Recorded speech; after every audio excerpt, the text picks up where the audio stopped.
welcome to yet another edition of Share with RKB. Mbebaza mwanajo msizo kwanga mutulaba. Thank you for sharing, liking and commenting. It means a lot to me and I don't take it for granted. So bambi, keep them coming and keep sharing. Ona korayo negatidwako, one of my sons. Yes. Era ngena kumanya unako lwali bakamwana ne bali bameka bazukulu mpezeza bameka nate nga yesi oba nga managing director, right? Yes. Or Fun Factory Bojingo Hannington ate nga president, right? Oba comedians. Today na kuboard, I'm a board of trustee member of Uganda National Culture Center. Wow. Yeah. Wow. Yeah. Ana nsizo kwera ko nawe? Nange nsizo kulaba mami. How are you doing? Fine. How are you? I'm okay. Atwasinga ga mami wow, mami wa banange mutabani wa. Mami wanga, let me set the record straight. Yes. She's called Ruth. Ne mama wanga zalia bela mutana Ruth. Yeah, so from that day, from when I met her many years ago, I've always called her Mami. Exactly. Because of that, and I love her so much because of her discipline in art. It's very hard, Mami. Surviving in the industry of Nadala. My sister Bangembamanyi, she has very beautiful daughters, son. So I've met you, so I love you for that. Because it's not easy in our industry, but you've kept yourself for years. It's not easy, it's by the grace. Superstar za mujukira we yali. Superstar kogera ko. Fun Factory in Bichi. Ntwebaza Katonda. So we just want to thank God for Fun Factory. We've been together 20 years. 20. Wow. 20, we met at university. Fena basinga twasoma. We were at university Makerere. Ngamuli MDD? Film. Twakola abasinga twakola, many of us have a bachelor's degree in drama. Okay. Yeah, abasinga Vero, Tuanje, Nina, Eva Morokole. Tindi? No, Tindi yalina Masagali. Abana Masagati, but Tindi, Gerard, Kwezi naye yali ku department, Nerosi naye yali ku department, but March Rushabiro before us. Abo baliyo then abina Masagali waliyo Gerard Utaro from Shalwanga. Ne French yali ku department, but then he left again the UK. Okay. Ya naye kati Frobisha, Gerard, Tindi, abina Masagali. Abana sibebo. I think ne Destiny naye yali ku Masagali. Yeah, so all of us have a performing background.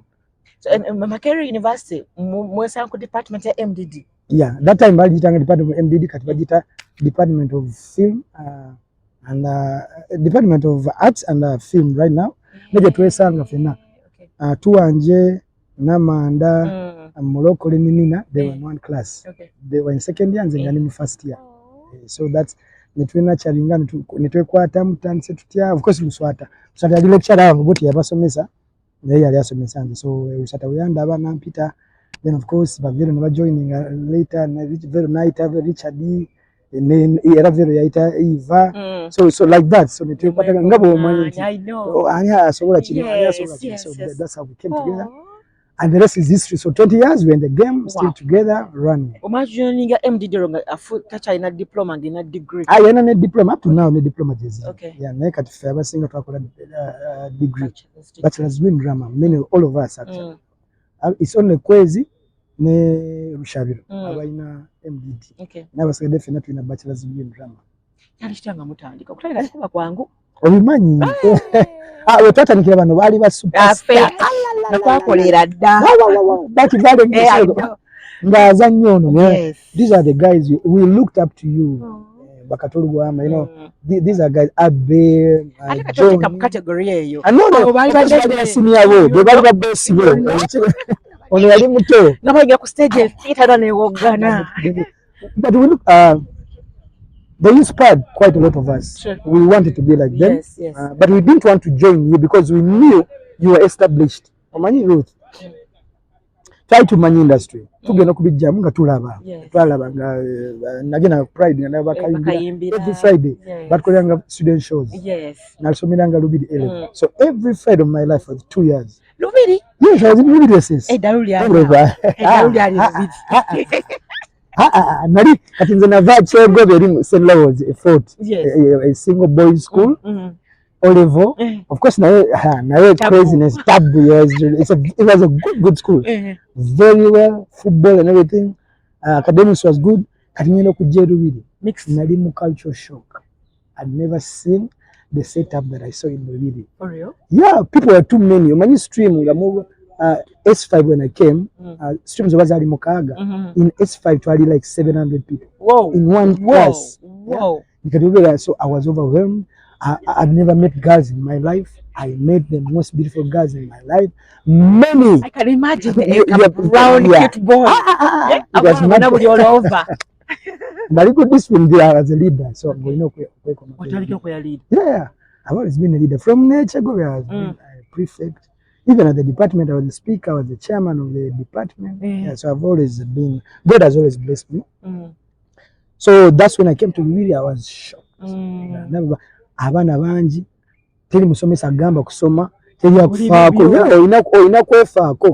But they have the best library in Uganda actually, up to now. Kuba buli mwana ajja, ayina okuleeta textbook, ate mubeera bangi.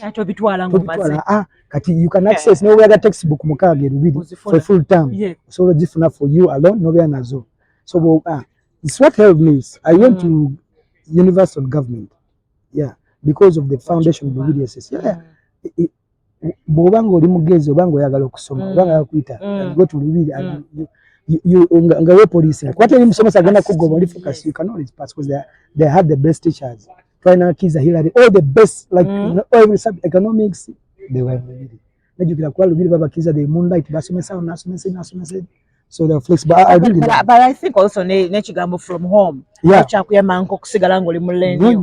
Because oyingide mu kintu kipya, whatever everything is new. Oyagala mu kimu kitesting yako. Naye of course ngabugambye values. Mama kyagamba kwa mama wera kusibya. Exactly. Because I'm the last born. Tone bampita Tone Huntington short name. Tone tulide going okundabira.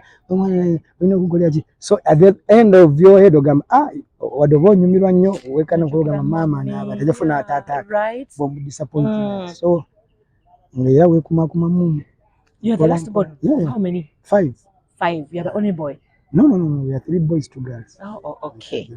So oyingira Makere. Kanyingira Makere naye I didn't plan to start a drama. Kwa bino ngabo manyi mujuzamu kantaba. I want to be a lawyer. Peer pressure will abana bagala ko I want to be a lawyer and be a teacher. Even that time teaching was trending. I want to be a teacher. So first lawyer. Yeah, I've always wanted to be a teacher. Wow. Growing up, simanyi yo. Babanga bavu. Babalenga tebudo. Nze nali planning okola somero lyange. I want to naye sagala bankozesa. Okay. To be a teacher, I wanted to go in, start a bit, myaka ng'ebiri esatu ena etaano kale nga bakozesa, but my idea was to start my school and I think by now I will have like 2 big schools if I had gone in that career. So kati when I take a then drama namuteka nga accident. Ngabo mchuza. These are the points. Ngabo etaga weziti, sina education edago. Kati nonya course yokusatu just etali just in case. Mbantu natunamu nenyamba kati just be a drama. Third choice. Results zikomawo. First word ne bachali bange Luwili twaso agenda Luwili ntulaba bazistingere tugende Makere tulabani go bawadde. Ngenda yo munange ne bagayi bange twali click bachali bange Jose, Martini, Boya, bali banji we have a click to this day we are still friends with those guys. Wow. I'm telling you. You're a keeper. Yeah, I'm a keeper of good friends. I keep good friends. Bad friends are I chase them or even go one. If you're a bad friend, you can't get them close to me. Okay. So I nitugenda yo katiba basoma jukira nze kampi. Can imagine 20 years ago how I was. Katiba basoma bagayi nze ndi mabira jukira bo bawamvu balaba. Jingani to Luwili ngabampa. And all the people I went with, it was me who was admitted on government. So naye katiba course bibya na be a drama. Olwali lwatandikira batandika kunjerega kuba tukuba nnyo olwali twejerega banjerega mbuche drama mbogena kola drama kakati jukira fena tuli bapya ku Makere tugenzi tugambe katubuza drama eri wali tubuza department ya drama. Guess what we find? Usanga bagayi emitiyo manyi department ya mu mitiba kubengoma bazira mazina dandiro bembe batimba aye banjerega ogena kuzina mazina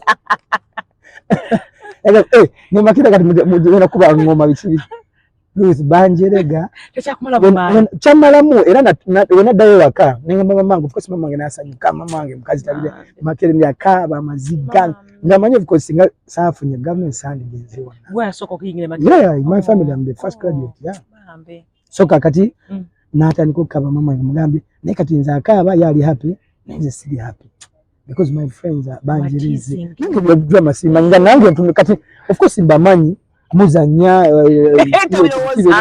this video as a profession otegera nange nebuze kati bwana kusimama ngenda kola ki yake 3 degree ngenda kati kubera onengambe ne kati now I made a decision because I had the points that would switch me to either social sciences or bachelor of arts in arts.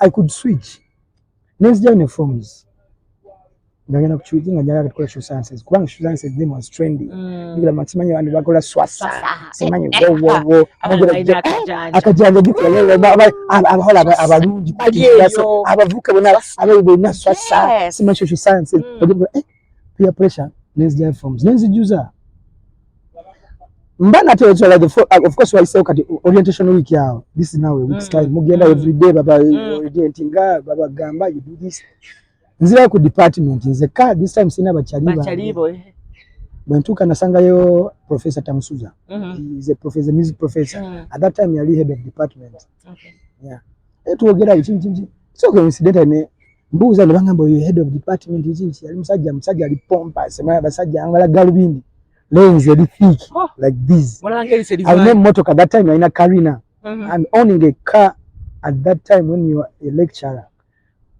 was over katinga game over chitaje was pompous katinga ina ne remote Dr. Tamusuza ye motoka ya alarm ngabuli motoka yajinyika ko buli dakika 5 just tokana mara Tamusuza Dr. Tamusuza ya ina pomp ye like someone nakambaza bati musa nabo koza kati akankali mabiga akatamusuza akateka ngabwa sabula kanabira chuti anajo na agaba mujiyaba work hard and all that because the Karina was expensive that I was a big car yes there was a msege yo iyo mtu kaimani abana batera gama musege yo twajita yes so Tamusuza nandira kati now he takes me now what I can be after graduating like ayogera nawe yes falling in love with drama with the course that I'm going to do kwana mugamba was at crossroads ngani confused namugamba nile kuchusa subject bichi course so nantu ananyinyonyola in depth nangamba what he does kati jukira ye kati bitu byakola he now blew me away because he's writing music for global studios, global institutions. Wow. Yeah, he's okusolfa notating bamwereza music abantu then abatekera mu solfa.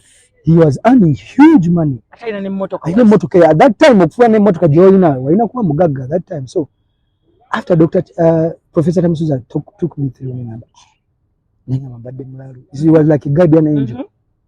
Epapula nembiuliza wa instantly. Ebya social sciences nembiuliza. So ne concentrate kusoma drama and your friends abafuta kati bangamba kati when abasanga next time bavanga bali converted banga bakali singana fetu abiteka sibitu abye makube gospel ya Tamusuza and you add my storytelling skills right you are so good nabagamba kati I became a star before I was a star in my friends' eyes based on professors Tamusuza's sorry nemaga mujja kunda banga kwa TV naye ate mwenza no kufutafuna access mu maso eyo mujja kuba okubera nange kuba bakati bange I can imagine kati fast forward saje banga bakasajja gwe banna yatugamba nemaga nabagamba kati sawa now I be with them we go out every time baby people come to me, of course, they take pictures. They, of course, even me, them, they see me on Mizigo, they watch, they see. Yeah, a big thing. It's happened, but I want to thank Professor Tamusuza. But it's still earning. He still does these things for many of us. Yeah, so he has a very good lifestyle. Professor. So now, these are guys now that are my friends.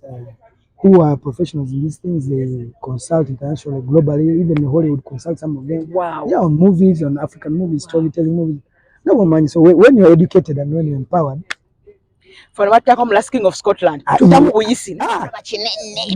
was huge. Now the one could be call me Yali London, no Jose. Galimu cinema. Galava last King of Scotland. Yes. Now could be the scene, Galimu.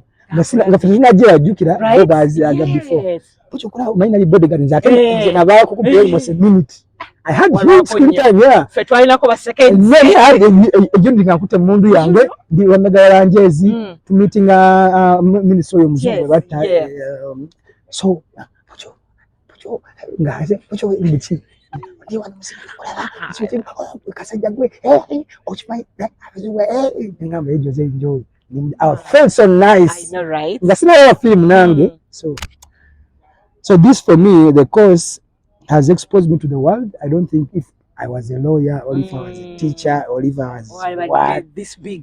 I don't think. Yeah, I thank God for that decision. I thank Professor Tamsuza. I thank my guys I met. University Bobby Wine is my guy. He was in second year. He had MDB. Zinaja first year. Isana nikabanda wali naye Jennifer. Yeah, yes. They're in the same year. Kaba Jennifer bona bali mu second year, kandi mu first year. You know Jennifer mkwano gwa Vero bona ya time yo alianza nyamu ba Afitali. She was super movie. Yo mwe mwali movie ya Kampala. Mwe ali kenga ngafuna tuba nga Jennifer yajanga nenga kenga siyo gwo yo ngayambala bukoma wane aweri ansukako mubyo bumpya watu musobola Jennifer ngabyo unajja abbe bwagamba sexe ne big guys bi sexe bya ono wali wankwadaje ticket yange eriwa yes hello wandi nsonyo bana nsonyo kale no worries kuto kwa mulimu gwafe atunda tickets au mani tata ngenda kusaba o parking oyambuke wano nkola ka interview sobola kufuluma ogindetere ngena kuwa kasente kutata wana mu garden zeno nga ku reception mwana ine mpisa nabetuzala bebo kati oje oberenga agenda ku reception ya Serene ku hotel ojja kulaba garden ojja kubona nengera nyamba de coffee ya black tukola no interview ndi bala nze mulenzi omulungi aliwo you know actually February ali wano ojja kulaba omukyalo omulungi n'omusajja omulungi yefe kale sewe bali mami anyenona which is very very okay.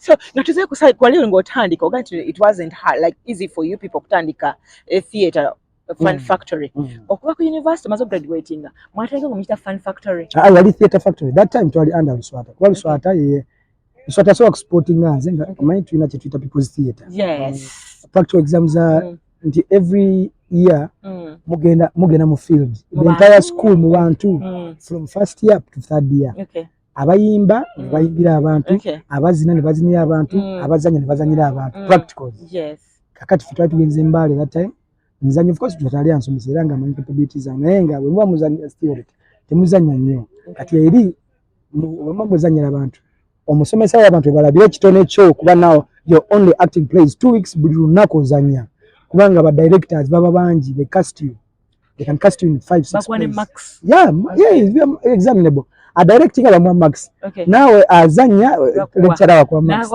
na script yako na stage manager akola it's practical nawe within akola lighting simanya akola bichi sound bona baba awarding you the entire production so kati eno jandabira wale omuzayi bayita God story ne bear kati tulabe wale mu kuchali wange nasomanga na mutafaru Tracy abira boy so is my boy to this day kati awe yatulabira naga after those plays that particular act regular yukira lichali wafe tunywamu wamu ya university bimanyi mwanyo lecturer yamwe ati na yali junior lecturer nga atandika kutandisomesa yali afune first class yakola MDD naddayo nakola BA kati BA nafuna first class degree kati bamu retaining nga okusomesa so he was a junior lecturer at that time of course yali chali wafe kati tunywamu nchimchi nakaba wabuji tumutandike nabalabye bwene kachali kafaruko sikategera bulungi ne gwe lichali wange naika bagambe nanjaga tutandike ekintu so twava embali ne tukomawo ne tandika rehearsals nga tukyali ba student second year e Makerere awutandika every day nga tujja ku TLC ona Buganda Road kati bajijjawo to rehearsing every day for 6 months yali amani for 6 months we rehearsed so afuna ticket yeyo wanji anti ya kapira mna tugenda kulaba kapira hello emyaka ejo nga watwagenda ku TLC ngomusajja talina kyagamba munyona ku TLC tamanyi Serena we reception ya hotel yoba agenze naika business center ave yiyo mera jangu no mugadden zeno katola olako jangu mugadden ajja kuba tulaba eno mu garden ya side ngogenda ku hotel ku hotel eno gala ko genze mu hall jamwe nga ku hotel ojja kulaba oyingira gate ya parliament eri ku the parliament just drive straight on kati otambula ovuga kati tambula butambu straight ojje bote toyamka olaba ngoli mu gate tambula straight ojje kakola soko tambule obuze hotel buza hotel kati wona tambula ngogenda ku hotel ogenda kulaba garden tutude ka bench ojja tulaba kalise so nyuma mami no worries tubadde nga like TLC mukola 6 months yes 6 months every day tuli hasinga tuve Makere tumaze okusoma olweggulo mukadigida tukadigida nze ne Farouk nga tutambulawo tatupade tulina sente ate si wala Makerere tuli bavubuka we are 21 you know ate tuba n'emboozi awagira Manchester awagira Arsenal kati every time tulina emboozi tunyumya ko tutambula actually even n'entebe nga tusobola otuuka ku bigere nga tunyumira because tuba tunyumya ne Farouk anyume Manchester ngamba veto asanze Veroni awo mugamba temusobola awo ngamba Henrique madalo ojanga ba Henrique is that time and 99 2000 2001 twangire Makere 2001 that time Arsenal yali akabi ne Man U nga ba Henrique we bali awo Jozi nga gutaka I remember it was fun nga tukola tebatwadde n'ekikumi tuli Arsenal nenga mukasanyufu tuli basanyufu nga tulina ekiroto tamusuja jukira ya code kazino code nazigambye Farouk bachali bange bonna twera abantu tuli ba star wadde tetumanyi how ninga tubirivinga tusoma tugenda muri haso tugenda ba mweme azise tickets tukola tugenda musabi wa Bikira Maria mwana katoliki sanyisizanyo hadi no wange atabalaba chensigo kwagala ko manya mukama mtabani wa Reverend slim Catholic yeah amana Anglican yanza bana yanza ngandowooza kali tata nianza manja meka kali kankweleza mobile 15 boda yana eka nazoweza ku mobile money sizilina cash manye ebintu byagenda era kuze tuli yali kulitide bwere superstorm related namba elikisemo 0 Airtel MTN 771 6000 10 bazijayo meka 510 5 kali abantu nibagenda okubira esimu nga bakusaba services pange namba tujifunira Alex Mpaji musajja boda mulungi aina amazima atambula n'omusala mu bulago nzikuweereza se yabusezizo se neyanza se ate ne kakala keko akasaati keko kennyini ngenda kulaba kapira Uganda Algeria Bob Kinzi apireza lero Bob Kinzi ono webimbo platinum anti ya organize na Kibo Media kwa platinum ticket katina kutuwa muba minister bembereyo gwaliru wow Algeria ya World Cup qualifier so I'm going after here ngena muri haso after get in touch with Bebe Cool tugende olaba okusoma ebintu ebyo nnyo munnaye kati bampa ticket ya mtwala 5 osasudde 10 yes 15 zo transport kati poze inatwana edobozo manja ganya kapira bampagira byasakala kubanga twali wadde tuwagira Botswana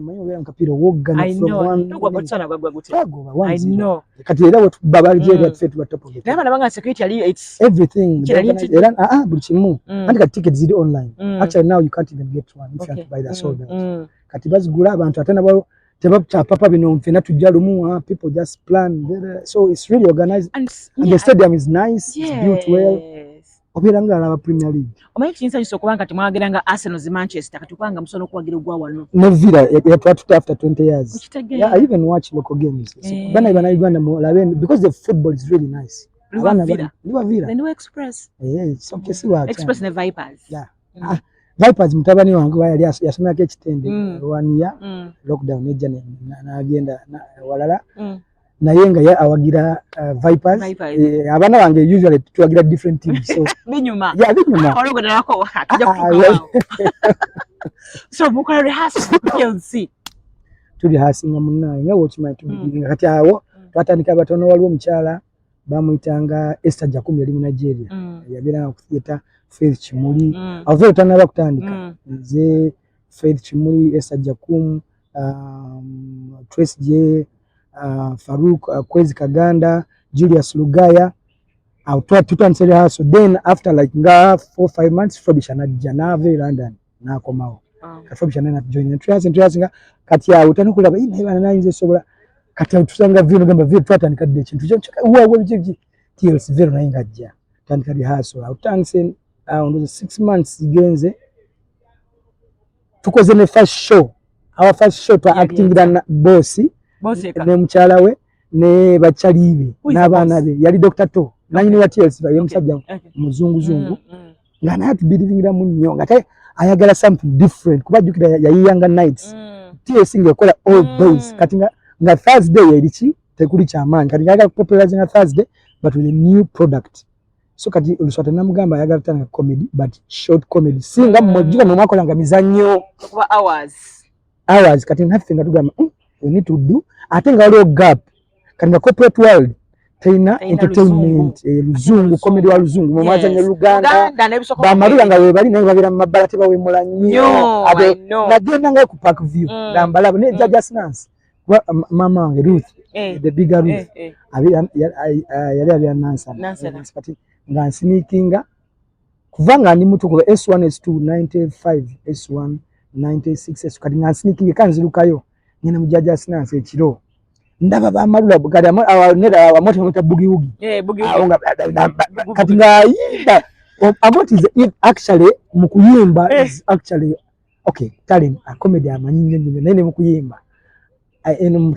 comedy waba ina 100% mukuyimba linanga 95 raga edoboza ina malozi nga musango aizo kogera ngo uyimba ngo mukazi nga yimba like for 10 minutes na kubateka big bogi rage raga mabna fenga kati kino kula musajja ngakola mu comedy yao bwamala kuyimba nga aliega ne bitama nga mujoin at time no message babera ngao so kati ntani ka buttons ogena Park View ba following ngenda yera sneakinga kojuga nakolanga ko no wa taxi conductor yo ata wodi muvaka from P7 vaka paka wena mu radio etinga buli holiday ogena mu taxi gokola mu Mungu muganda wange ne bachaliba mama kakiriza ekiji ngalwa kinedda nze nali mbadde musajja mukozi of my life atenga di responsible ne mama nga nesiga sakolene obiwanvu na jakunyo msako cyo ekiji cyo machira mu challenges ate kana kato kati imagine height yangu no mfano na kana kato like this height but your stories is huge. Actually, I write a book about it. When I make 50, I release my book. Oh, of course. Challenges it's a deep story. Yes. I saw quite a lot of dark things, many things, challenges as a young boy. I was not a master 13. That I was so young. So I saw many things in that regard, but they taught me life. I'm partly successful now because of that PhD that I got in life, that experience where no one is going to look after you. Apart from like abantu taxi and baduka budusi. Whatever the taxi, you meet every person in the world. Thugs, killers, rapists, prostitutes, pickpockets and everything. Every day of your life. Everyone who sits in taxi doesn't want to pay you. Whether they are rich, whether or not they want to steal. Agamana kusasude juki oli mwana they take advantage of it tupate kati na kuli angali sharp from everyone nganjogera o master munampa kati ngoba yimba be maso abaku side out munampa namwe temunampa okumeka sure ntebagena kwefulyo governance. So I went on developing characters that have helped me, that I'm using up to now. Ngo amutojukira olyeri bakuba onagamba bakutuma bakuchunga bakuba emigere bakuteka wansi wente ne bakutulako. It's like a military school. Why do you think they take drugs or anything? It is like hell, yeah. All the orientation, like kat driver, babiranga ba president. Yes. But driver kat govera conductor, oberanga simola. Jamma jangwa na no musumulinga to. Nozitwala ne bazikube dagala. Nozisasula, jukira gwe sasula.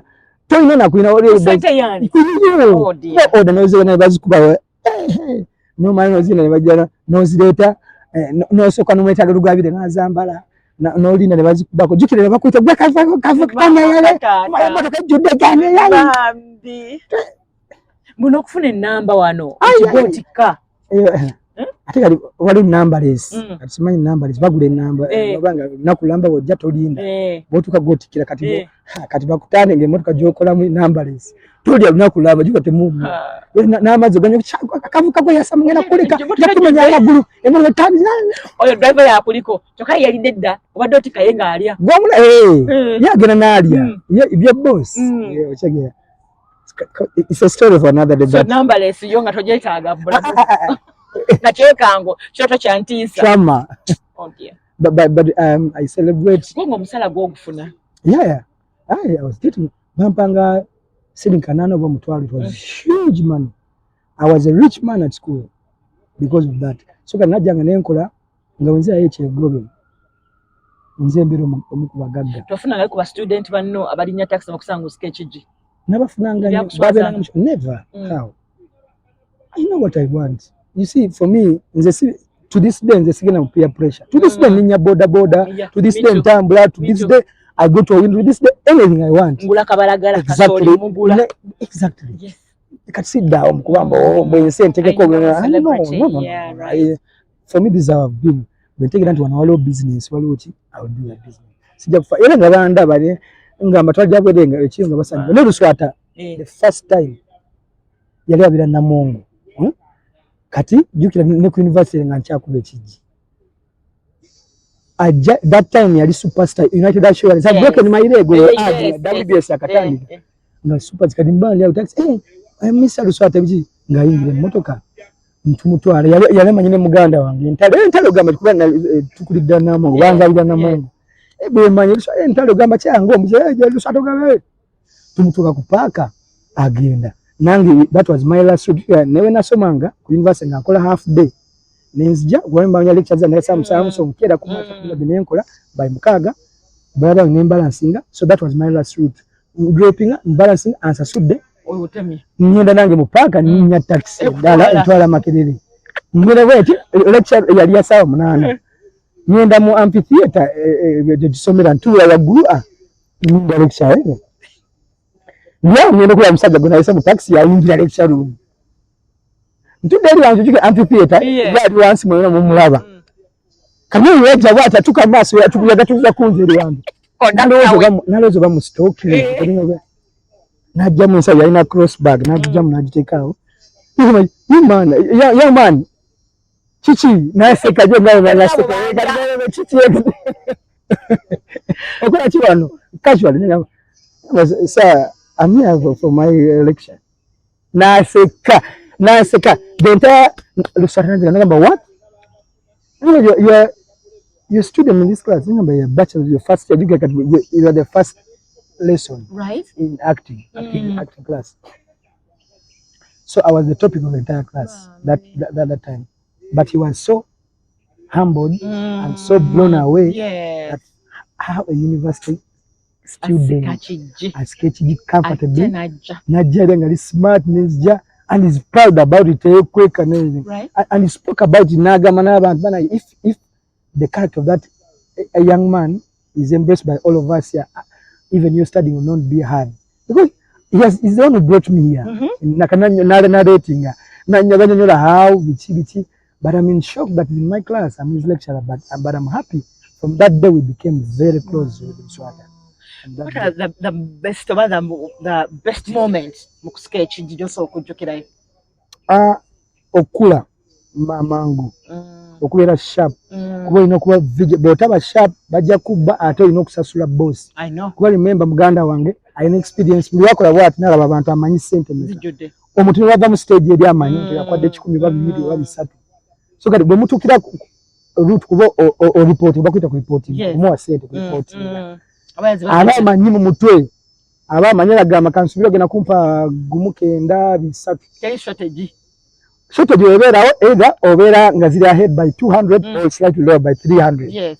Kati olina okuba sharp so it helped me and I learned about being responsible at a very very early age because I started in prison work okutegeera hardships okutegeera nti no one is going to pamper you wherever you're doing you have to do your job no one is going to be there for you when you have not done your job. Where are your brother? Brother and the kangaroos. When you're slow, nagamanya good day wa mama uchechana gwe. Tomanyere. So can you get yeah? And not get here even if it's your brother omulimo guba mulimo mixing amu. You know? So I learned a lot. So until the people I deal with in business, we fadamu balozo bandi muzibu nyo, but because of these principles that have developed over time that many of them don't have, that have not dealt in these things. Wao beda mu tax tedi akunyigira liso it is tax packaging military school. Survival for the fittest over the jungle. If you are not fit, you can't survive. You can't eat. Kuba omulimo gufuna every day. Siga mancho emoto ko jikola mu okera kumacha saa 10 no yimira ku stage. Emoto kajja obukira. Ekutwala ko. Bobodi mobi tebajja kuwa mulimo. Bobodi sio tebajja kuwa mulimo. Bagambe chechana techita abantu tebajja kuwa mulimo. Tobana general permanent job. Wow. Obukira buki motoka. Ataina conductor gogera nayi. That woba na bad character. Tebajja kuwa mulimo. Boba toli mukozi tebajja kuwa mulimo. So yoba slow teli kwato tomujafuna abantu jaita abantu kati byo nabyo it helped me notegera, so it improves you by the day.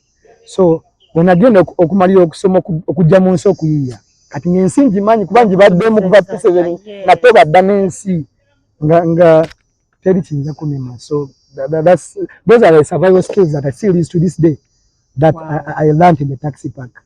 Kati katuze mu theater ya Feli. Kati awo mumaze okukola ya maiden show mujimaze. Mwataka jjo kubanga like mutaka kufreda ku audience egasa. Audience yajja like myaka gise onge 5 omukaga ya ngabo bimanyi Ruth mwali we muri bula competition mwali bakabi nnyo bakayimbira we baka Ebony's bakabi all that time. You know Ugandans, I will say many times they are not too exposed about global trends. Kibabera ko kibaba manyi juga tewali social media that time kati kibamanyi chokachi mwe na kapira kaliwo that time you mpira gwalinga huge those days. Kanga biba manyinga katogamba breaking atoro kulete twito chipia ogina kitandika otya.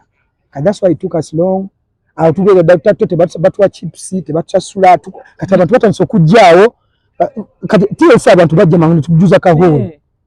Omusajja natatu wa send agamba I've invested in you 6 months you've been here ninga tatu wanga wadi neko njugamba you invest in us what about the address, just address simple. Nefe tutambula every day tuli hasi tewali atuwa binaku gati what have you invested in us friendships obumonde bote kali mwabulina mwasasula talent yajirina okay nefe twagala sente twagala batwero akiri omutwalo ibidi mukoza abantu balaba akatona ka girlfriend mwina girlfriend wange that time amita Angela tubera wamwe tusoma kila kosi yemu katika chips omutwalira ko ngo kibala otyo ndanji yajukira kati yanze ndi conductor this time nyina kasente kanga kambezaawo weekend yena nenkuba ekijji so kati ngandi okay Angela wange mulabirira muwaye B3 muguli ekikomanda ali happy. I'm not broke. Instead of setting wakati na border this time enambongo ku stage remember bampa living out allowance I'm on government every semester bampa mfarasatu mwezi that was huge sisula muhoro na gala mbera okubitala nepangisiza chipo kati akasene Angela wange akasente kange kawezinguze border I'm okay. I have some money ndako yake chivubuka akakulera you can afford a designer shoe you can afford knife you okay or you ebintu byo no weekend nawe no yana okuba katobera mu chetano ngamba okay ndawe akayi chetano chetano my friend jukira bandi porting yakana nakabo weekend no yana okuba weekend nizo kula mtwaje jange 5 musanvu it's about as just was okay tuli hazumsa tumugamba batuwe biswata wagenzi taliyo batandika makutano junction bawandika was it in Kenya? It was started in Kenya. It is what evolved in Center 4 nekati bijukire bagende bawandika for him is a flat now company for tujirani mainly me but Richard bana bakujja zero naita na bakujja bonate bana bakujja this time tuli ku TLC botwala banga tejja biswata yali nduganga manyi bitutamira non acting again kati netuliva abantu bazize netuyigana. Now we started from scratch netujja ku theater mu green room national theater tanka green room awuliswata ja weekend yemu na male myezi gumutaje netugera tu ali kunyonyi audience tanka kujja guno mwe ejjudde tufulumye tugenze mabega wa theater olaba ne restaurant ekibangirize ekyo emabega olaba theater restaurant ekyo kibangirize ekyo kati awo tatandise okuteeka abantu baka kagulini kafunze bazibe batansi baweze kati awo tuvuddeyo tuba tutte mu green kati awo kyabikira ate kitya we would have 1,000 people every Thursday. At how much? At 5,000. I'm telling you, money. That's huge money. Yeah, that's huge money. Kati awo jam atandika kujja. This is 5 years later. Kati jam atandika kujja. Thursday sawa mwenda nga parliament di jam di block tuji. Kati batandika kubuuza chichi happening nga bobimanyi.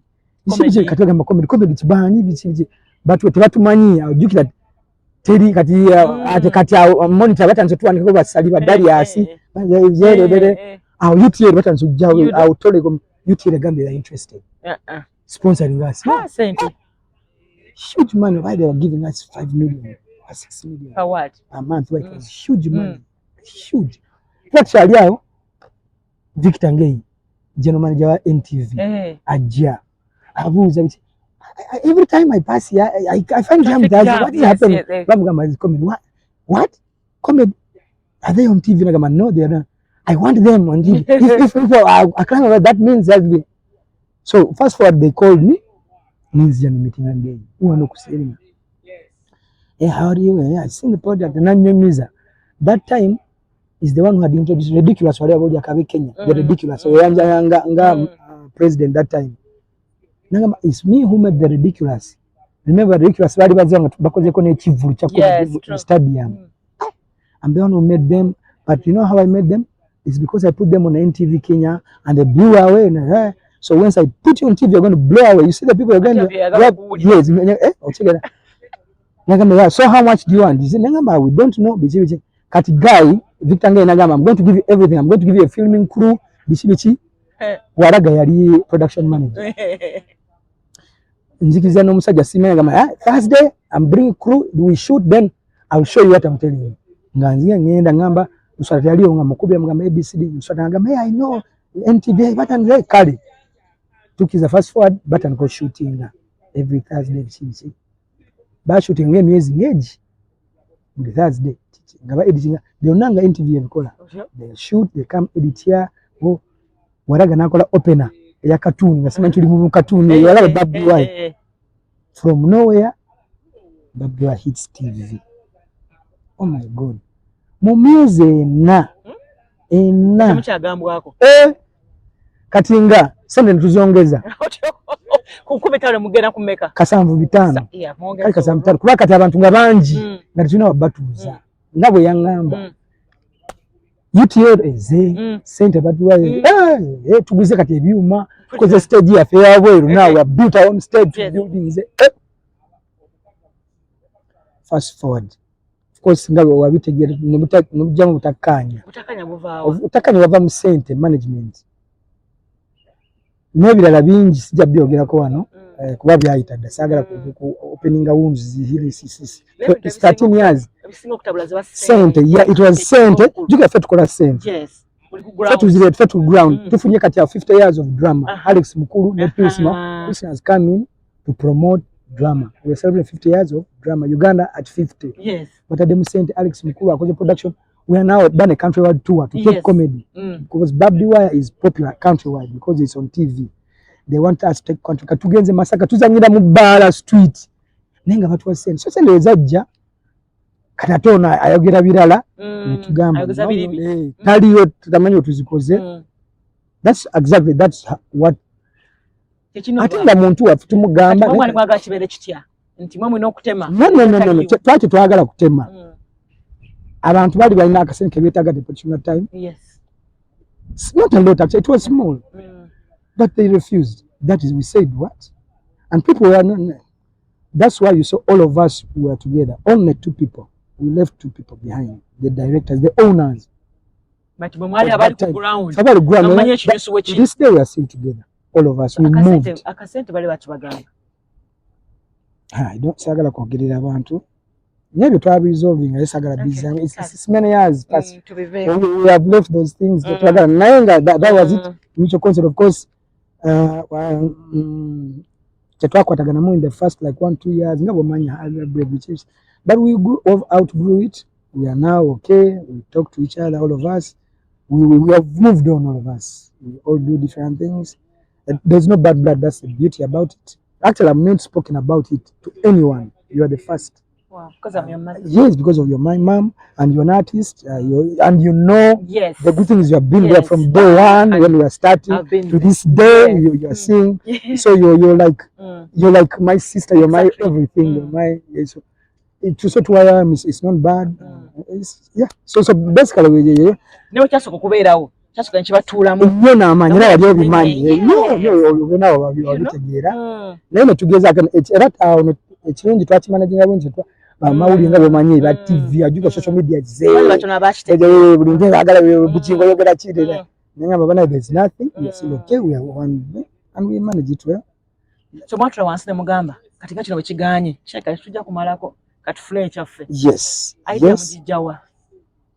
We talk. We are family. Now, Fun Factory, even Theatre Factory was a family. Theatre Tulinga employees.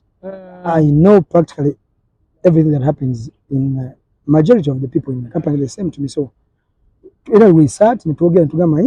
This is what we need to do. Tutuna kuyamba n'abantu. Emitwe gyaffe tukyagina talent zaffe tukyagirina tukyali bato. Never sponsors tulina. Never sponsors. Ekintu tukoze ne brands. Tubona buli kimu kakyeketa. Era nibwo tukatugesa company yaffe buli muntu afune ka share yake kaina ya signing and we move on. Kati wakola mutaba n'abantu abalala bonna bali signinze nammwe with the NTV the good thing is it's me mainly who was running those things. We didn't have any. So we didn't have any because I was the business development manager. I knew every business that we're doing. They said there's about NTV and then as running that's the sponsorships the UTL and then Lindsay they say then I was agency, so I knew. Yes, it's because I knew we were managing these things out and we managed the contracts well. So by the time we were leaving, we didn't leave any liability to the owners of this company. Yes. They had money on the account. We didn't claim that money at all. We lived, we knew the money that we had made because it's me who was bringing all this money. Everything. All the businesses, it was me and Tuanji. From Theatre Factory when we started until when we left. All the businesses, billion. Actually, to hit in billion plus. Wow. They tried to raise it. It was me. Like 70% of that business, Richard the rest 30%. Less than the we didn't claim for any bit. We left the money there, moved on, started, and we're still making this money even many years later. Wow. Because we know, because we are the talents, we are the brains. Mutalise chamwe chipya. Yeah. Wali wokusomozebwa for you. Of course, kwali kwa mani. Because twalinga tabatandika. Remember tulina kasene katupulinga. Buli muntu yaletayo ayine million ebiri ayine 10 ayina ya bijuka tulina kuzimba stage tulina kola biki okwayalinga simanyi byonna bipya. Kadi it was very challenging. Finally yalina akasente n'aleta onalese kini amanyi costuming n'ayama amanyi ayine ebyuma twafuna Frank actually kati MP Frank Katabazi yatuwa ebyuma for like 2-3 years. Era nga atupangisa but at a minimal cost.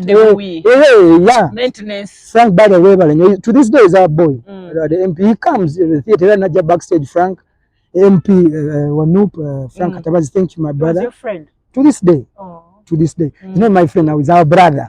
To this day, very raw, Yeah, so he's our wicked friends, good friends. Now together Nimrod was our first DJ. Yes, the DJ Nimrod now everybody. Small size. Yali munene muko. Next study chabe Nimrod has always been chabe. Yasoma ne mchala. We planned the kid. He has always been like that. So Nimrod now everybody he has been kati yali jukira yali DJ wa Frank. Webyo maybe. Kati ngajira kuba nera nga netu mwayo kabuswazi. Era to this day is still to this day ja. Wafuna time na posting amen. Thank you my brother. So bwana bagala badde tutandise nabo kati amutanika omanyi ono nojja ne ogamba naye posting azize kati gamugamba ogumina posting dako nabo bimanyi berere tutandise please come for me bano wisere mujuko mwise nanga jango koleka kameo najja wansi ne wayuli awo jukira ne Theatre Factory zanya Thursday ku theatre kati fe tuliwa ku the winter Pan Thursday. Fast forward tula Pan World one to this time washing be baba yewa amazi abantu ba comfortable to locate through the plaza plaza sente amnesia twabatisa omuyindi nze ne tuwani twagenda twogera n'omuyindi nemukuba ekipindi ekiholo kiri awo tekiri organized tulina okunoonya sente okutungisa seat covers jukira se theatre oba bitaano you are going there now you're sitting down okufuna sente okutungisa seats z'entebe tulina okuteekamu funds tulina okubomola ebisenge okussa so that that's a lot of money. We had to pull this money, put it there. Guys, tukoze tutya tutandise plaza tulaba kifo si kirungi for our audience tugenze ku Africana twogede management ya Africana bakiriza twakolayo one show and it blew. At a grand show we had twakola million oba 5. I'm telling you poolside yeah, it blew.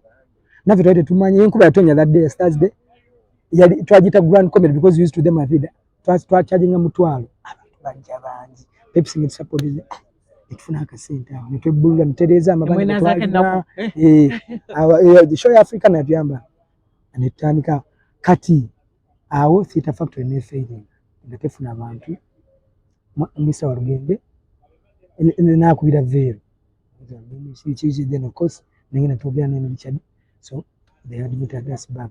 This is 10 years ago. Tewali olutalo. Tewali olutalo because bali mbagobeseza bali ba stoppings theater yali babanja sente nyingi ate ne theater ngiyagala night efe so they rested myezi nge 3 ngali bate wali activity ngabana tebalina kyakola.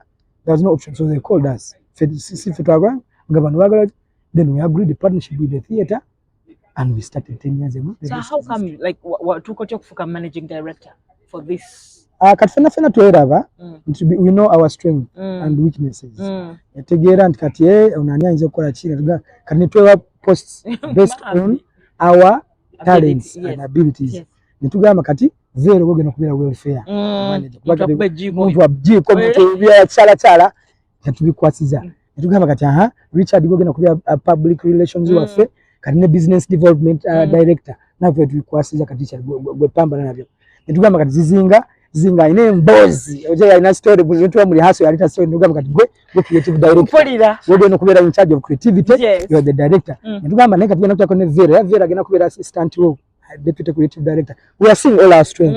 Nitugamba kati gwe Gerard ogena kubera finance manager ibintu bya finance tugena kutako ne Nina kuba Nina omukwasa akasente ajja katereka bulungi daga sasula awe kati tutegera nitugamba kati nitugenda ngatuwa posts bwezo ndugama kati kudu amanyi artwork akoleka artwork gobo manyi kwezi a writer iyo ndugama kati head writer ne Kathe bagaye mu writing department in case anything so Destiny gutukumanye ile jagwa kati stage manager so everyone has a role we ngase nakulya nanti kati kanene ndugama management eliwa nze atati muntu yenna Ruth mami wange wadde wanyiziza I'll tell you point blank because a leader has to be that. Toina kutya abantu, toina kubeera anti ate gwe yaga kuba mukwano gono wonaga majja munyiza no. Character yonze njirina mugonna.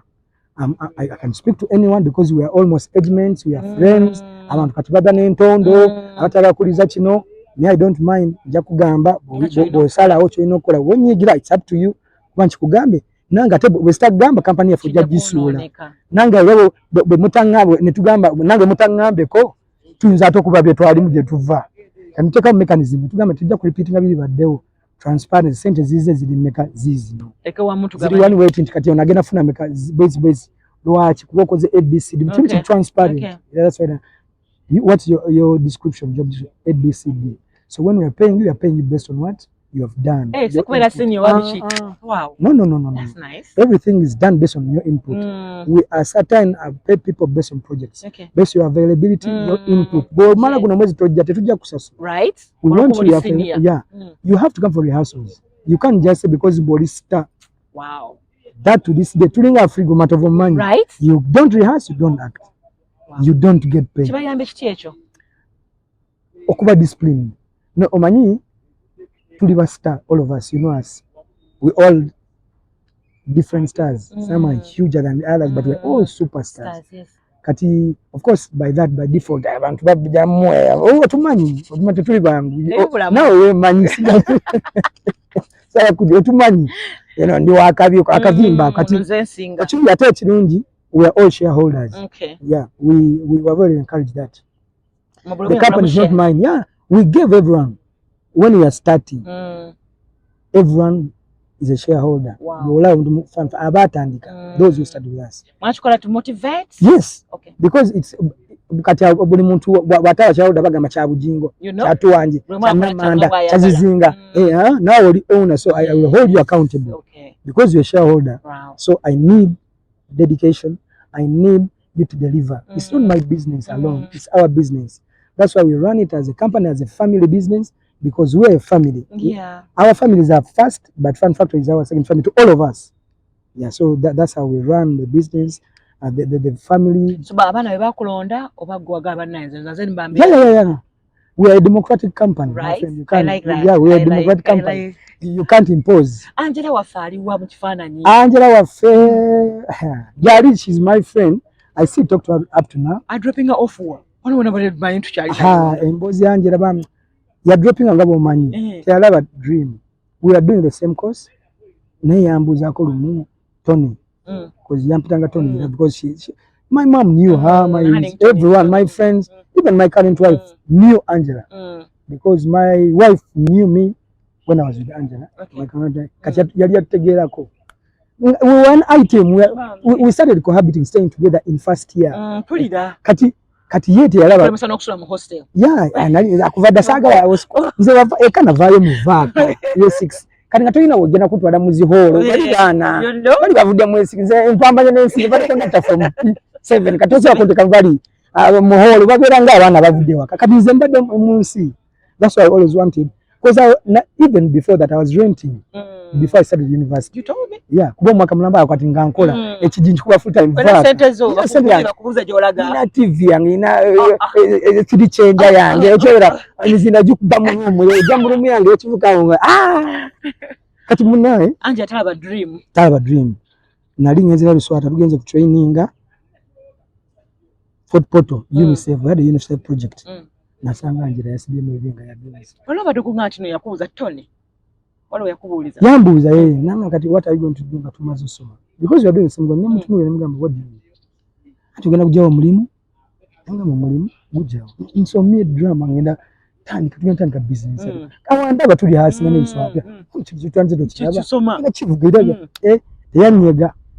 Nalabanga kana kavuga kitali serious. Ali mukwekonga. We naddanga asibemu ebibye yalina yali atunda computer twalina TV yafe yali computer card yali computer, it was a fancy home. Aina ka sideboard standard yali byange fridge ntebe byali just ka sideboard yao yakoma nga akatutte juke nazanyira nko games zange games TV. I was heartbroken. The same was ijeko. Amen. It took me back sometime because abazade bange bali bamumanyi nga tupulanga tukwanjula like in the next 6 months. Jiko bado no mtu myake sasa oli muvubuka I'm like 22 23 on Mali, I think. I was taken back, man. Kati mbaddawo ensenyize manyi okutolina wamujja bachalibo babuuza tebamanyi nvuddewo shortly nina chali wange nangamba manyi nakawala kenkola nako bali bakola ku EXP momentum na imani kana kala kali decent sagala naku zinatoli mu heart break nza kakozesa kukozesa nangamba tugende ndabe ndi bad boy wano manya ndibenge mbali saga tugende ndabe nze ndi kisolo te heart breaking kati muna ngenda ndaba akawala kali decent ne mama ko namusanga yo natu receiving abantu bwa manyo lichali wange kala family but then kati ono chali wange nagamba tugende kutukale ko outreach mama wange akiriza kuba yali amanyi oli bakolanga amuso twamutwala jam session Monday National Theatre. Look at wenjiza mani azera jam nga akabi nga bakamilioni bayimba Bobby Wine bebe ate nyina se ku theatre ati bamanyi okuyimba nze manyi bas bamuserebende bano bemusika nze sobola ku influencinga ochegera balo pia club wali awa werere batu bakajukira bawakira tubeera mu Missions Club every time but manyiye bujuka dibobe ne biazo nga 5 kuba bakumanya ja coordinating buju kati ngoli waka kati naye leka jukire nagwo olese mulaga obuyinja kati bonna basirebu bajja bajja gamaye bitu kati kitanyene kamilioni nakuita bujo that time kamilioni kamilioni time hizo kati ngabira chali ya bro jangu katuko jawali zinsimba yo eno wala of course akuita ole nao manyika milioni nao aina bamotero de awaina benz emero yakule majiko kwa mayanja andi aja badala yibala zenze kusema walichalicho kibogo kiliwa nana na kwa hiyo mtwalo aya olakawala kalaba bona abadamanyi ba stars bona balengereri kati abala wano wali wano akawala nikagwa mkopo alaka mkopo ngasi kabi fast forward jesho totanise Angela komawo achimyeje ndoza yagenda bamutomeza akomeo sa ya yasanga ate kati wife ali pregnant katonda kugamba katonda sinze katonda gongalitira muko nyo yali amani swidi yali amani nanga simanyi ebintu byaddawo oli azize ne mugamba manyi sobola kugatika bana naye akugobako kati mwana abali mukozi kutu sina byanga ngamba sijja bagamba kola mufunyisiza siri muganda naye kati neyanza mama otyo mufunyisiza obuto munange tutandise obulamu n'omukyala Angela mugambe sijja kulimba omwana abandi bamukuwadde kati awo mama tumugambye mama wawe tugenzeeyo twagenda sikukyala kale nze bansula mu ambushi bansula mu mbi ne bachali wange mukyala wange kati afunye olubuto jikiro oli muvuka oli mukazi go weya onkyali ku kigere kati munange angambe bukoso olubuto lukola biki kati n'ojja n'olaba mami ekinji n'engamba kale twali tabu nje kati twogana angamba tuorganizeyo lunch jangu kale nze janane n'ojja n'emikwano gyo organizing abachali bange Jose Martin Jenwe boya ewe chali wange ta Rosias nickname ata chiwalayo twasoma na bolubya nsoma nani omulala ni Emma kali abira London sebugwawo munayi tugenze kati mboyenza akamotoka ku girlfriend wa Luswata kali kakosa ka silver sina moro gawo manyo vuga na sina moro tugende kati ngabo manyi tuguze echo kuletia sodemu ngabo manyi just manyi mugenda lunch wabuze lunch just meet the parents just say hello tukaira abachiga galichara ngo muchiga kasanga abazee ngaba tano Bukoto ngala opposite Bukoto Heights that's where my mother-in-law stays that's where my the home of my abachiga bali eri bala tuli buvubuka tuli bana nakawala kangu tuze nako tuwesesema kuletika soda ne sukari simanyi mugadi nabo manyoze ku lunch onitagambe tibabe yes ogwa mumbi tutudao batwa demel soso kulia mama yali amita Uncle Tofa atali ni watu guliri ngambo nala natuba bikonde mpira how can you disrespect us right? Mtamu abana isije Martin katako ali America relocated he works in Boeing now Martin ye mogezi ayogera nga bana twate gide baziye baniga bizo mufumana awe bachiga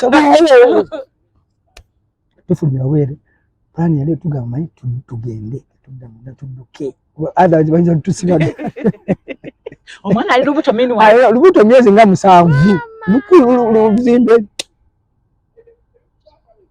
munange tuba tushanga tunaatera okufuma bwe twatugenda kagenda tuletere tugenda kudda twatugenda bwe Esther najja mchala wange ajina namba mami abakakanyiza ana kambaki ntemufayo mbanyonyo dent mode temumanyi mode lunch chijeka katina tuyingira kandi gabachitegene gamba okay now we know we thought that told you and you didn't prepare we didn't know ichibi kinagamba okay we are sorry kandi batana ko tukakanya katule mbozi kati batugulide ne bia baguze crate kati now don't worry relax nenyama ka distance okutambula awo nemukakani kutai tugenda kuduka tupoye chimu chi happeninga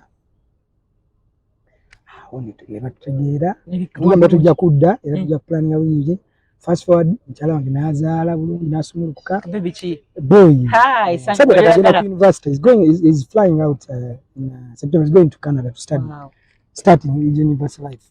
That is how God has blessed us. So fast forward omwana tumuzadde ndoza naita ng'omwaka nga I think ebiri netukola okwanjula. Of course tuli bavuka tetulina ssente netuyiza mpolampo tukola okwanjula kulungi. Baby yajja ne baby it was a huge kwanjula era yali opposite Bukoto Heights waliwo gardens naye kati batunda wabazimba awo bali very organized everything. It was a huge event ojikola ne bayitawo emyezi 46 netukola n'embaga sente zaaliwo myezi bwezi. Kankubulire I did not put one coin in my kwanjula and in my wedding. Actually na saving $1 million after my wedding. How? Contributions ya mikwano jangu because me I have many friends atenda bererawo. So they gave me money nakola list yo kwanjula around 50 people ne bampa cent mikwano jangu close kati bampa nengenda buchini yakula kyebayagala bchini ne internet ne ban meeting zabera mu theater wagula Alliance France ne bampa cent.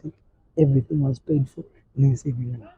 Bana kati okubanga culture za njawulo twafuna mu kusomozebwawo. No, not really.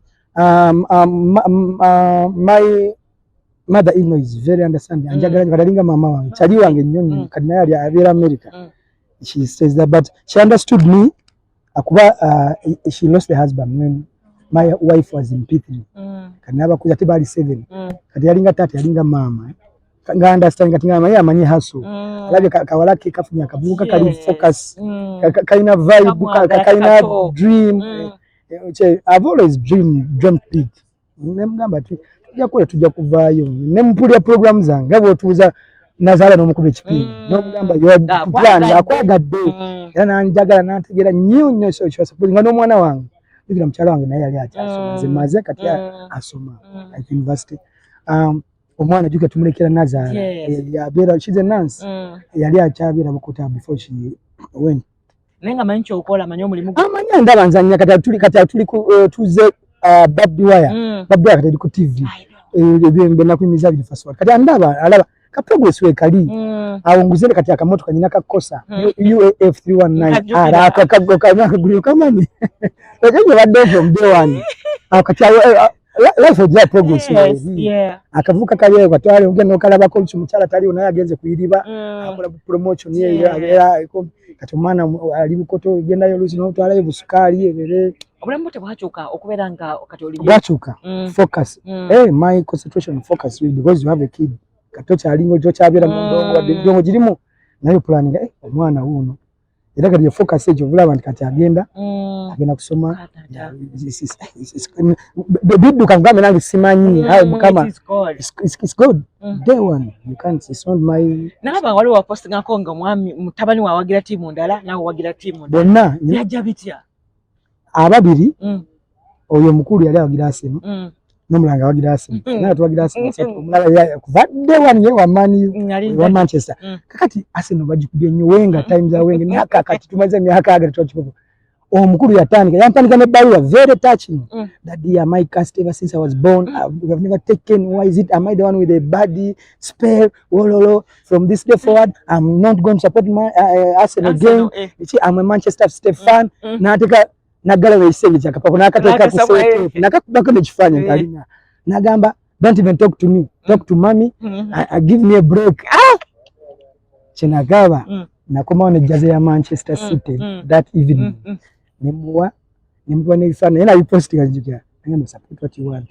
mbanja leo no yali tabiriko mtode ya tabiriko abera kubiye atanzo kuwa naye abajikuba nagamba kata Liverpool pickings na ile naga me now want to Liverpool even that don't tell Liverpool if nyo mujozwe nyomwa kati ndiwa Arsenal no Man City wa Man U no Liverpool mami awagira kiye mami tabiriko yabera mu series kati mwakubangali Arsenal ngekuye Manchester byabanga bityawa nzembako nate bakuba Arsenal nabajikwa Manchester dala kati abani kakambera ko inzo roza twenkana Daddy, daddy, how you feel? Are you okay?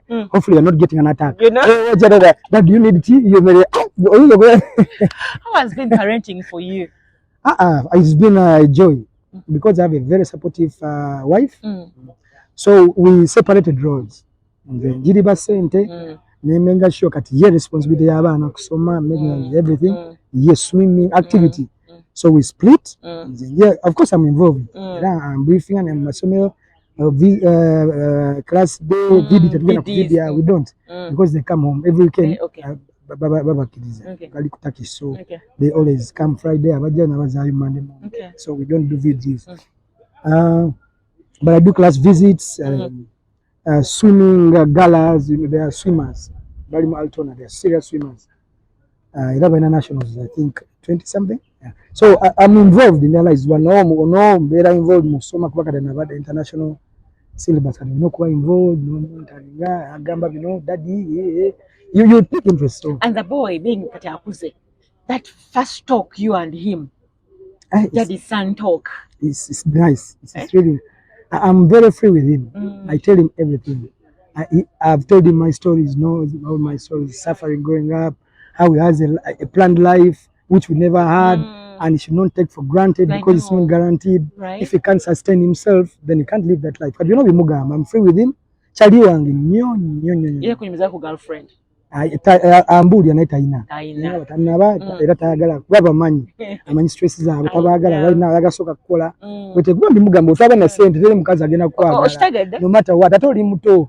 Bwana bagenda kumya mutwe sawa zino. Mbina ndi mugamba sina kyemugamba. Bali bali kumizanyo gyozanya. Ennyo my girl is an addict of comedy. YouTube yaffe, amanyi TV yaffe yajiwamu. Skit zaffe, amanyi we release every skit every day at 8 p.m.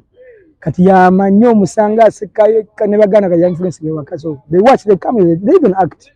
So tubakutizinga mu characters zozanyisa. No, they know it's a job. They expect they do. Bala na babizanya babinyumi. I take them when we have film roles, they audition, they come on stage and act. So they babira backstage nabayambako baduke no prop helping the stage. So they really know the business. Awakaberangera bwe tulaba Buji ku stage. Is that the same person na wakaboli? Yeah, of course, but more calmer, more organized, more relaxed. But I'm free. Like the way I talk is this. Yeah, I crack jokes with my children. I'm free with them. But of course, the acting person is totally different from these guys. I'm a businessman. I run many businesses. I do quite a lot of things. So, but I'm the same person. My character doesn't change a lot. Okay. I'm the same person. I talk fast. I walk fast. I move fast. No woman. Is that true? It depends. Zendoza single si bukambwe naye open. Kubanga Ruth wonyiza nesta gamba nienda sili musanifu. Kati tumetinja kati nengendo mulayo nanyiza. Era nesta mugamba nechinya kati eventually you get bogged down with life. So abantu baba depressed na baba stressed nga ina center ina buli kimu naye kasi musanifu. Right. Yeah, it's because they are not open, they are not honest with themselves and with the people they interact with. For me it's the opposite. Okay. Abantu abo bagamba bukambwe nete bwabukambwe nti Ruth nzebo nakati newe kole kinne nechinjako era nkugamba muntu amenya Ruth chikola chikoze sijja chikola. I like that. I could even walk away. Botaka kubaka protest. Not protesting because oyinza kuba go ino opinion yo. Nenga nange nyine yange ati tudiwa no interview nenga ategwe oyagala nze ngende ku opinion yo. Nenga kugamba sijja chikiza kati ate kati ba journalist bafe banje nako zo bamanyi. Bayagala akulidinga eyagala choga ngamba kati kugule kana odemerako. Polite nengamba sijja choga no chidemerako. I would say politely I'm done. Era nintambula nempuvuma. Ochegera kati ayo kama kasajja kaino lugezigezi kaino obusungu. No, it's because I'm honest with you and with myself. And I've told you what you're doing is against what I believe in, so I'm not going to do it. And you're entitled because you also have a brain. Yes. I'm not saying you shouldn't think that way. No, it's every one of us God created each other. So kat gola cha tola balance ndone chogwa yaga kutegera chin. So abantu abamu we babalooza my character because for me I'm an open book. You see what you see is what you get. When you want to give me bullshit, I will not accept. I will tell you, many people they will not accept, but they will say agenga munyivu angatagamba katabiga awe akasajja omukazi oyo nawe wadde wano n'aseka nawe okay but the hypocrite I don't like that side. So nze bwe nva wano naawe sina muntu gwe nyigira kuba nkugambirawo gwe oyinza okunyigira, it's up to you. Nze mba nkugambye is this era nenkunyonyola why I'm saying it to you. Okakitegeera muna is okay also kubanga naawe ne obwongo obwo onetegeera mu ngeri osinga kufuusinga wetegerera oba tonjagala, it's up to you. Sigwe Katonda sigwe wantonda. So it's life is like that. And the people that matter around me nabo banjagala, the closest ayamba fako, that is what matters. My mother loves me, my wife loves me, I'm in good times with my children. The people I'm working with closely, how am I with them? Are they okay with me? Am I okay? For as long as that is okay, the rest is a by the way. Ne mukama wa ne Katonda wange otambula naye every time. I'm a son of a reverend, I'm very religious everywhere. But being religious doesn't mean that I go to church every time, no. Because I actually stopped because the people there are wrong, they are thugs. Yeah, many churches, even the Anglican ones, even others, people have made churches like businesses. You go there, they see you, they want to inconvenience you, beg from you, do what? Do ubiranga genze tuliye ubiranga taina bizibu tuli wakulaba tugenze mu church ogena fuka solution ya muntu. So but I pray every day of my life 3 times a day, in the morning before I leave my home, before I sleep, even when I'm high, drunk, sick, there's no day that passes by when I'm not prayed. I'm a happy person and I pray to be like this till my last day or minute. Every time. Why is it because I'm Ruth Mami? No. N'abantu abalala bonna bonna. Wenzaako nga waliwo ankyankalanyiza, but I'm always happy. Wali olwanyeko? Nga ndi muto. Ndowooza nalwanako ki oba mwezi wano. Yeah. Yesu wano tunalwana ne Gayo Mutangonzi. Saawa zino kyali wange era amulala kati installinga DSTVs. Muto is my close friend. Twali class bache ekyaliwo ba twejerega bikintu twakata amatayi ngenda kubikonda we class ne ogana. That is the last time I ever fought. 96. Ne Farida. What had happened? Into Farida. The day the parliament nesagala kwogera bino ebintu kina ku record sigala byogera kuba biri mu global positioning omanyi entalo eziriwo about orientation of people. So I don't want to speak this on record because it may ngabo bimanyi ensi izabazungu long way nadala abantu bamanyi benjogera ko bali abaside eri because that was the genesis. That is how we started the fight. Why not find a posting nga mulimu ekintu emabega. So and it was the day we are passing that law in parliament. So I looked out because for me I am a very passionate ngamba, you did this because of this nekati namvuma kati yanga mukuru munange simanyi bichi way after that post that I did it fancy ateka on the day that posting at the day we are passing that law kati wenalala mwe bintu byali mabega byalatatse ne analyzing kati namvuma weyamvuma. That's where the war started. Kati we are starting ne mukwano gwe Bruno Ke najibukira kati ate Bruno Ke oli omwana gwe yazaala mu bamuchi kati now it was escalated. So kati ne trending everywhere because of that kati mbijamu byala bingi but it started on the other things saga kogerako kinali yogerako awo bwatandika weyamvuma awo nange nezaka. I kept wondering chali wange mukwano wange nyiwo. I've known Farida before she started reading news. Yes. I was coming here. They were training them nga Victor Ngeira watu agala ngati tunabana gena kwea. I know Farida for years before she gave birth. I knew Farida ne bawe wano mumanyi tata wabana chali wange sigena mwogera namba manyi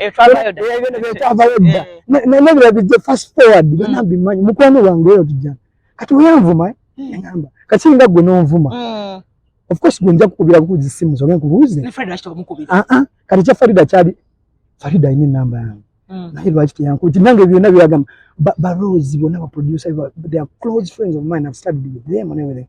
Nango yana okumvuma bo tinengamba kwanje samuvuma. I just highlight nengamba in a very polite way nengamba on this thing that doing what ekifananyi kino tata kati Farida da ngenze kubanya kati ngabo ngambe go no posting ati njja kubisimu ngambe mami wakwenza WhatsApp ile singa kubona lisi muvumi era lisi mwachuzinze. It was a very njakula njaji yana nikuwe so wenayo okunvuma nenyamba of course omuntu wakuvuma nawe mami osala waya era nange yandaba ate nze mulinako obwino mungi era nalina ebintu bye nagengera kureleasinga it would have damaged her badly. Rose yankubira era Rose yankubira yali producer nemugamba fine because nengamba era nsizinze fire Rose yankubira nensizinga fire. I've never said anything era nembivaako naye yasooka okunvuma nga sirina nze omuntu ate me I know how to fight my wars. N'abantu baje bakuvuma Buju n'oseka busesi kisinziira kati gwe bwonvuma nja kuba esimu kuba abaana alaba ekivumo kyo bayinza okuba miliyoni omulala wanvuma bayinza okuba 1,000 kati omulala wanvuma it's a by the way ne Farida wanvuma so aina reach aina kati amba ntegera I need to put everything clear and still in kitereze which I did era nekivayo nabaawe I did and I don't have anything against her. She's my friend. I think and she's one also day, a free soul. Yeah, that's no issues. Probably when I bump into her, I'll say hi to her. I don't have issues. Yazara no mwana, congratulations. After congratulations, she's a good woman. She is. She's a good soul. She is. Mwembi mwanshokinga because mugambye atutumanya I know deep. Ate mwembi mwena muli bantu bayo. Vera but I negative energy. You get. Ebyo byabaawo nenga muna ezibwa nayenga there was nothing. I don't have anything against her. She's a good person. I know her. It's mina kubizi. So tujja kwega mu kifuba utuyesa. I know one day I'll meet her and I'll say hi to her. Okay. So apart from acting and stuff, bichebera byokola byogedde. I'm a businessman. I'm into construction, I'm into real estate, I'm into money lending, I'm into everything. Wow. I do quite a lot of things. Okay. Yeah, I do into properties, cars. I'm a jack of all trades. Wow. Transport. Nkola bingi. Kyo muntu tata kumanyiko. I'm a serious entrepreneur, a serious businessman.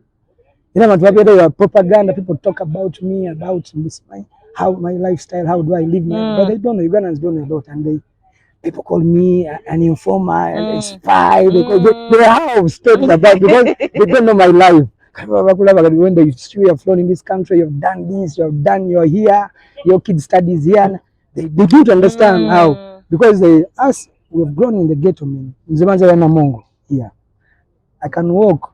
I know gatake dancer.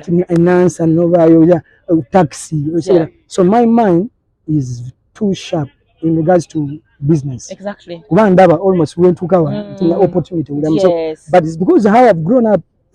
Taxi, you know. In time, I've owned borders. I've owned like 5 taxis, like but I've sold them. You evolve. Taxi,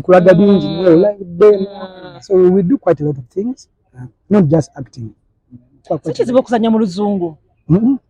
Jokes zivayo mu luzungu. Nyo muji. Of course wale zitavayo. Wale jokes zindeko yes. Era ngeyo skit nebo kolotya. Eganye.